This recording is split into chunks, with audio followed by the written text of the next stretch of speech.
What's going on, everybody? World Beater 123 here with a quality PvP video. So today I'm going to be showcasing a dual wielding pure caster build. So first I'll show you guys what I'm outfitted with. On my left hand I have a fully upgraded pyro glove. I've got the +5 wisdom staff. I have the +5 dark sunset staff. And then on my right hand, I have a +5 lightning dragon chime. And then I have the +10 dark Katha chime. So I'm not going to narrate the fights in this video. Instead, I'm going to talk about the gear that I use, the pros and cons of this build, the best spells for PvP, and then general strategies for casting. So first let's cover some strategies for casting since you guys are watching the fights. So the first thing is, remember this acronym, D and D. You're going to want to equip your attunement slots with both diversionary spells and damage spells. So diversionary spells are what I like to call smokescreen spells. These block the visibility of your opponent and distract them, allowing you to switch to your damage spells and get off some significant strikes. So the diversionary spells you saw me use in the first fight were both pyromancy spells. They were Toxic Mist, which was the green mist I threw out, and then Firestorm, which threw up the Pillars of Fire. So in the second fight, the black mist that I'm using is Dark Fog, which is a very effective hex spell that inflicts poison damage. And then I'm comboing that with Dark Hail, which fires off multiple orbs. So you can use Dark Fog as a smokescreen to set up other attacks, or you can pepper your opponent with it until they get poisoned. So you can see the points being deducted from my opponent's health bar, indicating that he's been poisoned. Another spell I like to use that's coming up is Dark Storm, which is great for in-close combat, especially if your opponent keeps charging you. Creates that swirling storm of magic around you, and if it hits your opponent, it knocks him to the ground. So you can follow up with additional attacks.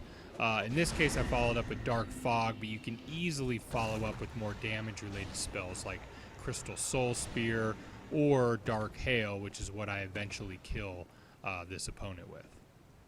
So again, in PvP, you're going to have the most success using a combination of diversionary spells and damage spells. Here I'm comboing Blinding Bolt with Heavy Homing Soul Arrow, and then finishing him off with Forbidden Sun. So constantly mixing up my play between the different caster disciplines, in this case Faith, Magic, and Pyromancy, so always keeping my opponent guessing.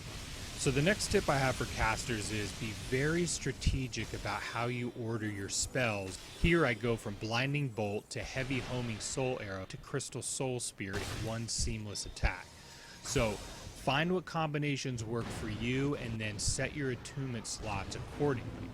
A couple really effective combinations that I like to use, obviously Blinding Bolt followed by anything, but particularly Crystal Soul Spear or Heavy Homing Soul Arrow, Dark Fog followed by Dark Hail, Toxic Mist followed by Great Renaissance Soul. That's usually the one I like to start fights off with because you can get a quick hit on them, and then Firestorm followed by Forbidden Sun.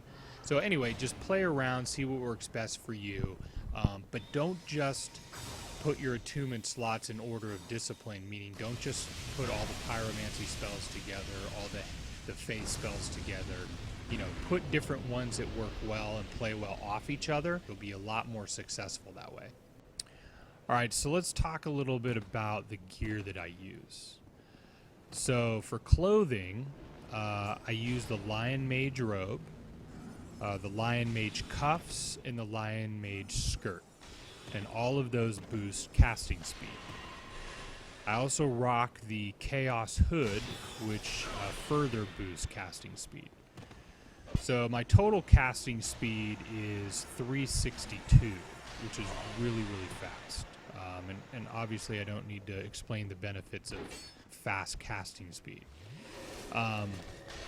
Now for the rings, I use the third dragon ring, which a lot of people equip. That boosts health, stamina, and equipment load. I also have the Southern Ritual Band +2 ring, and that gives me 3 more attunement slots.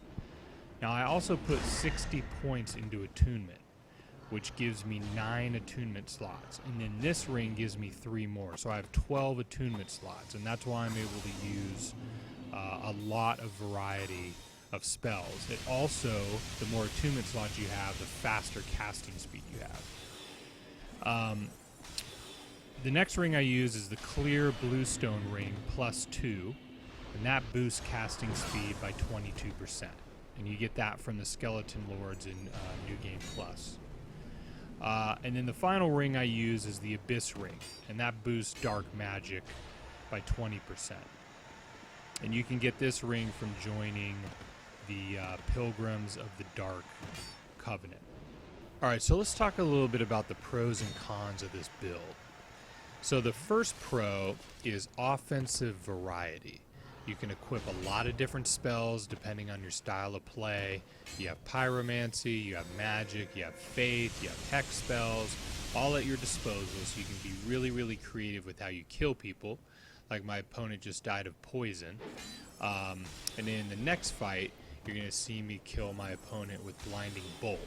So you're able to really effectively use spells from all 4 disciplines, and that really keeps your opponent guessing as to what you're going to do next, which gives you an extreme advantage. The second pro, I would say, is speed. And in Dark Souls, speed kills, because the window to kill your opponent is constantly closing. So my build is fast in 2 ways. First, my cast speed is 362, so that allows me to fire off spells pretty much instantly. And then second, my equipment burden is only around 20%, and my agility is 103, so I can really dodge effectively. And if they can't catch you, they can't kill you. And then you'll notice that I don't equip a shield, and I don't wear any heavy armor, and that really allows me to be nimble. So offensively, I can fire spells from both my right and left hands. And then the third pro is this build is extremely powerful. You can kill your opponents in 1 to 2 hits. So, you know, as you can see in this video, my Great Renaissance Soul takes off about 3/4 of my opponent's health. And if I'm able to get off one of my combinations, it's really hard to withstand, even if you're wearing full Havel armor. So let's cover a couple of the cons of this build. The obvious one is, since I'm a pure caster, if someone casts Profound Still, you know, you're pretty much screwed unless you dodge and dodge until the spell runs out, and then go ahead and fight them, which I've done. I've actually killed some folks who've used Profound Still on me, but it's rather annoying. And then second, you know, there's no shield, there's no heavy armor, so you really need to be good at both distance and dodging, mastering those 2 techniques. A lot of folks, you know, turtle builds, this build is not for you. If you like to wear heavy armor, if you like to hide behind a shield, you know, this build is definitely not for you. The third con is that I don't want to say it's very difficult to master, but I have 12 attunement slots, so you're constantly switching between spells, you're constantly switching between staffs and chimes, so you really have to kind of memorize the order you're putting your spells in. You really have to be good and comfortable with switching between multiple staffs and chimes in the fight. And as you can see in this video, it looks easy, but you know, it takes a lot of practice to get comfortable with that.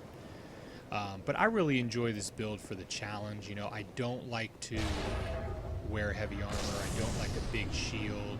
I played that way before in Dark Souls 2, and it was great. You know, I had a good strength dexterity build, but you know, I really enjoy the freedom of being able to dodge effectively and to dual wield. I think it creatively gives me a lot of options at how I kill people and how I set up kills. So one last thing I did want to touch on is opponents out there who get mad at magic users. Look, the reality is spell casting is a huge part of Dark Souls 2, something the developers greatly expanded on from Dark Souls 1. You know, they put in over 4 magic disciplines, over 100 spells this time around. So let's first just deal with that fact. Magic is a big part of this game, and just as valid a form of fighting as any other in PvP or PvE. Second, let's get to the charge most often leveled against casters, which is, it's easy to be cheap. Now, granted, if you're a caster that is just spamming Affinity, Great Renaissance Soul, then yeah, I agree, that's cheap. But guess what? You can be just as cheap without using magic. Hello, dual Avalon users. Wearing Gower's Ring and just fishing backstabs. You know, some in the Dark Souls community would say that buffing yourself with Great Magic Barrier and Sacred Oath and your weapon all at the same time is cheap. You know, and the list goes on and on. So here's my take. If it's in the game, it's fair game. Find a way to beat it.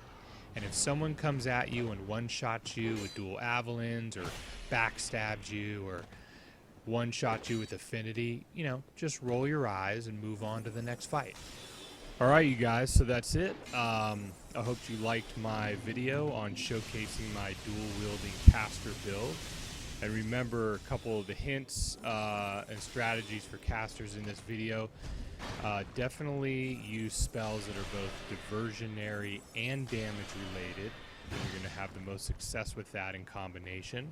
Also be very, very strategic about where you place and how you order your spells and your attunement slots. Don't just organize them by discipline, also organize them by combinations. So it makes it really, really easy to switch between them. And don't forget to subscribe to my channel for more great videos. And I'll see you guys online.